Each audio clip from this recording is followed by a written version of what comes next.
Les acteurs de l'humanitaire œuvrent pour venir en aide aux populations vulnérables. C'est un métier extrêmement gratifiant, mais qui peut aussi s'avérer difficile. Dans notre métier, le risque d'épuisement est très élevé. L'épuisement, ce sentiment d'être sur le point de s'effondrer, physiquement ou psychologiquement, à cause du surmenage, de l'anxiété et de la charge émotionnelle. Tout le monde y est exposé, même les plus aguerris. Où se situe ce point de rupture et comment y arrive-t-on? Nous y sommes tous vulnérables, à des degrés divers. Quelles sont les causes de l'épuisement? Le stress lié au travail est un facteur clé. À petite dose, le stress peut être utile. Il permet de nous motiver.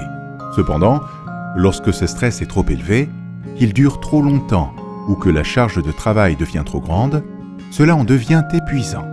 Avoir l'impression de perdre le contrôle sur son travail ou de ne pas en mesurer l'impact favorise également l'épuisement.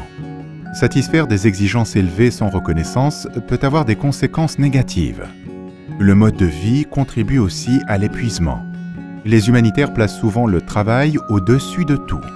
Être loin de ses proches fait partie du travail et peut s'avérer difficile. Parfois, on peut avoir l'impression de n'avoir personne à qui parler, ou au contraire, d'être beaucoup trop sollicité. Quels sont les signes d'épuisement? L'épuisement arrive petit à petit, et il vaut mieux s'en apercevoir le plus tôt possible. Faites attention à certains signes avant-coureurs.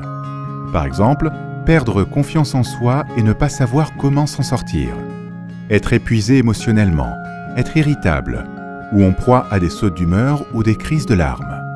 Se sentir indifférent et en venir à se demander « à quoi bon ?» Éprouver des difficultés à se concentrer et mal dormir. Avoir tendance à ignorer ses problèmes en s'isolant ou avoir recours à l'automédication par le biais de l'alcool ou des médicaments. Constater une dégradation de votre état de santé et mettre plus longtemps à guérir d'une maladie. Voici les signes qui doivent vous alerter ou qui vous indiqueront qu'il est temps de demander de l'aide. Comment vous protéger? Partagez votre charge de travail. Déléguer vos tâches est un bon réflexe qui donne l'opportunité aux autres de faire leurs preuves. Parlez-en avec votre entourage. Avoir quelqu'un à qui parler et sur qui compter est essentiel pour le bien-être. Demandez à cette personne de faire attention à vos changements de comportement. Faites le point avec votre superviseur direct. Si vous avez besoin d'aide ou de repos, demandez-lui. Et même si ce n'est pas toujours facile, faites de votre mieux pour rester en bonne santé. Planifiez vos repas. Mangez sain, reposez-vous, faites du sport et détendez-vous. Il n'y a pas de honte à se permettre d'aller bien. Prendre soin de soi, c'est pouvoir en faire plus pour les autres.